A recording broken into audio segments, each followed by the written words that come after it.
Hey there everybody.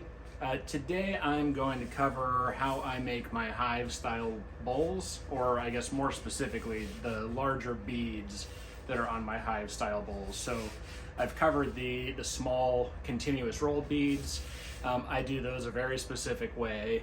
While you could technically do these the same, I find that I have a little bit better cut off of the gouge if I do it slightly different, and I kind of approach it the way you would if you're doing spindle turning and rolling a bead on a spindle. So that said, I'm gonna throw a chunk of walnut between centers here, rough it out, and we'll go from there.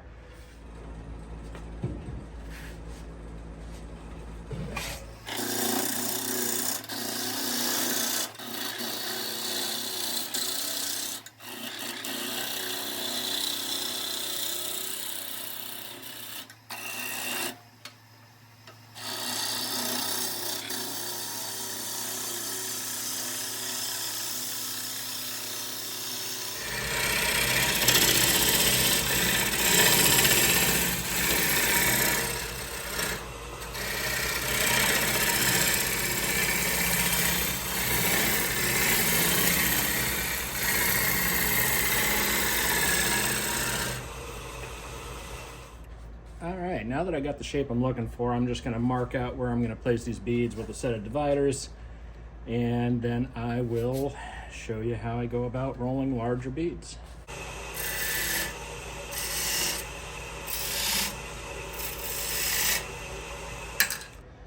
All right, so general rule when you're turning the outside of a bowl, most people will tell you, you always want to cut from the bottom up. So from the bottom to the rim, that's the direction, cut uphill, you're gonna get a cleaner cut. And generally that's true.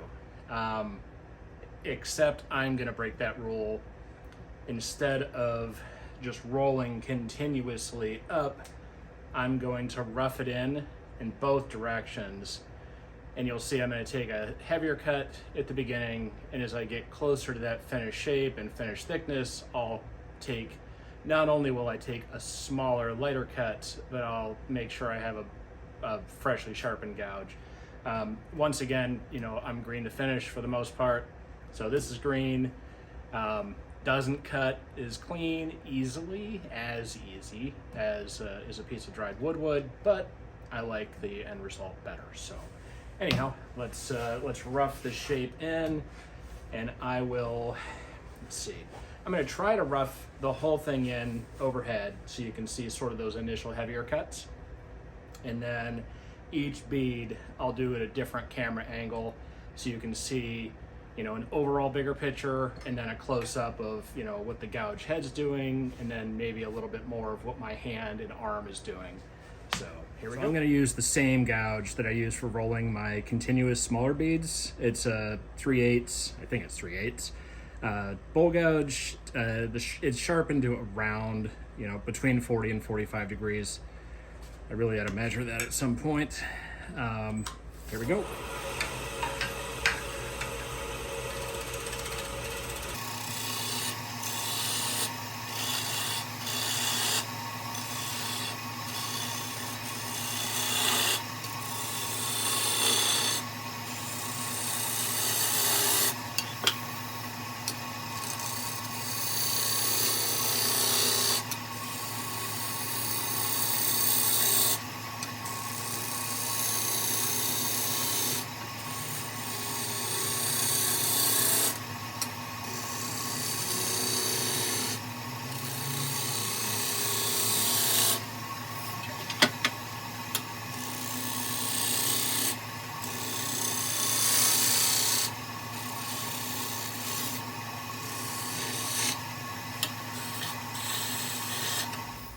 Well, this piece of wood's gonna make us work for it a little bit. I don't know, it's just not cutting clean at all. And this is a really sharp gouge. So I'm gonna rehone the gouge and then start making finish passes and see if I can't clean up all this bloody tear out. Okay, so I've backed off a little bit. So hopefully you'll be able to see what my hand down here is doing. I'll choke up a little bit so it's a little bit easier to see. But I'm gonna start at the center of this bead, and I'm gonna raise this hand while I rotate the gouge. And then once I reach the bottom here, if I have to, I'll come back this direction and clean up the gutter. I guess you call it gutter. And then I will go back to the center of this one, raise the hand as I'm rolling the gouge. So here we go.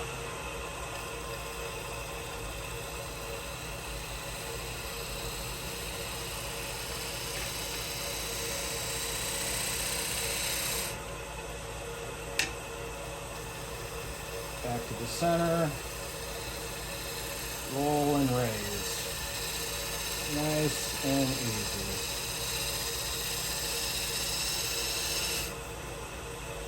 The center of this one's a little high, so I'll come back in, knock the center down just a little bit.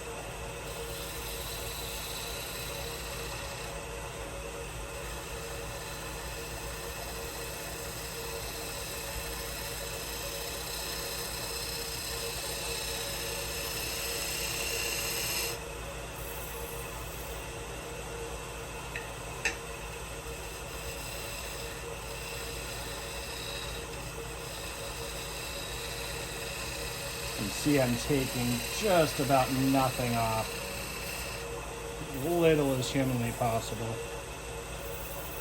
And as I go, I tend to go back and reshape each bead a little bit if they need it.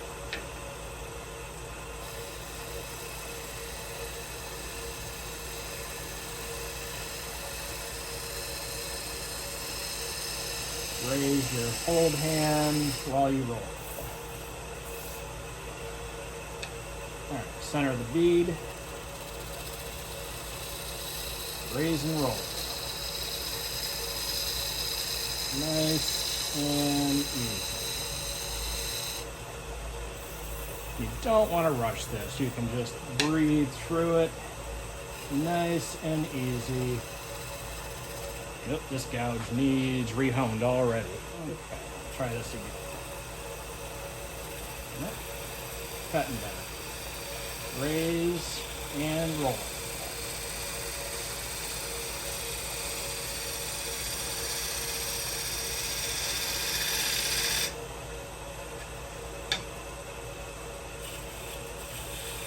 Raise and roll. Come back.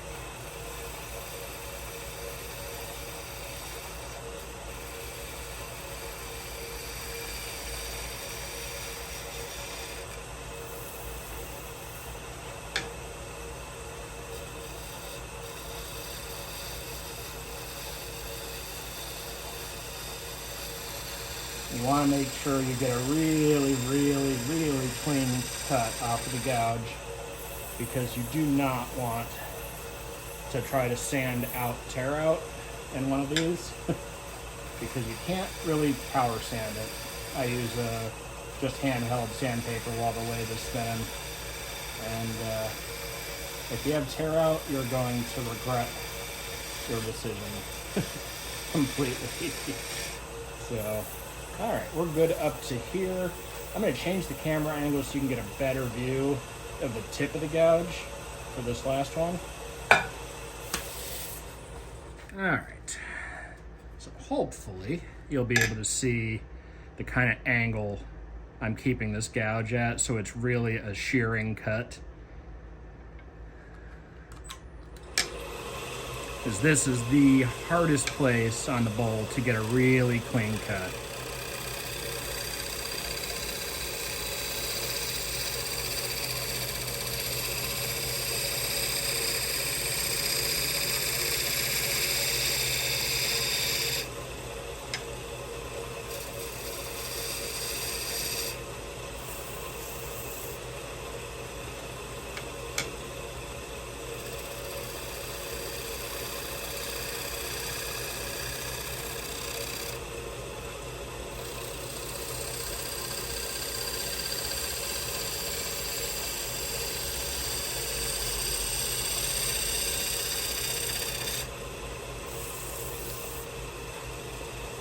And, you know, sometimes as I approach the top of the bowl here, I'll notice that some of these are a little bit off. So I will go in and just make small corrections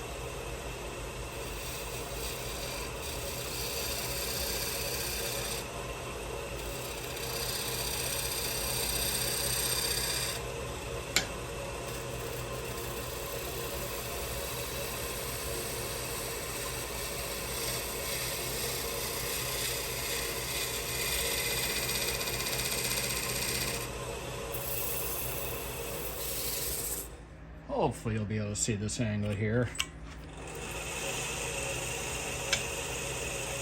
You can see how steeply I'm holding this gouge, but I am still riding the bevel.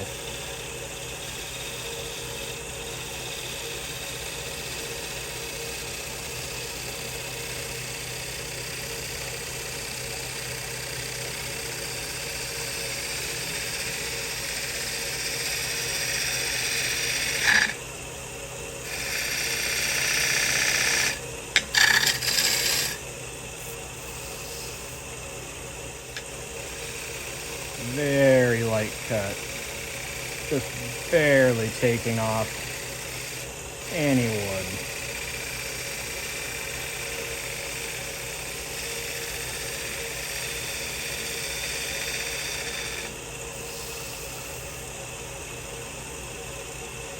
See these really fine shavings, what you're gonna look for. Just tiny thin shavings. Nice and cut clean.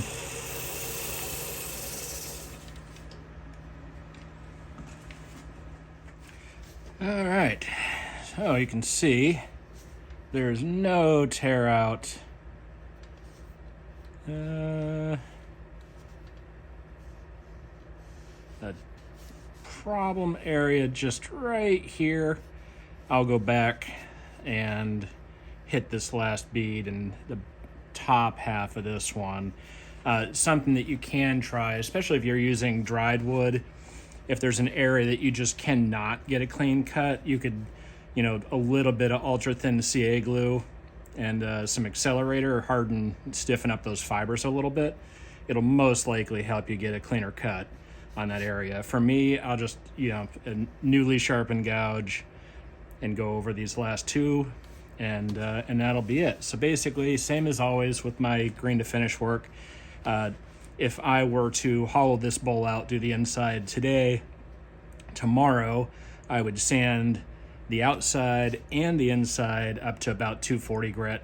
Then it gets dried until it's completely dry, and then I do a final sanding. I start at 240 again, and then I generally stop at 320, especially if it's just a functional bowl. So anyhow, everybody. All right, everybody. Well, I hope that helped and you enjoyed.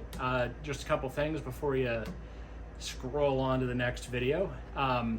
Subscribe to the channel if you're enjoying the content, and in the notes in this one I will put a link to my Woodturning Tip Tuesday newsletter.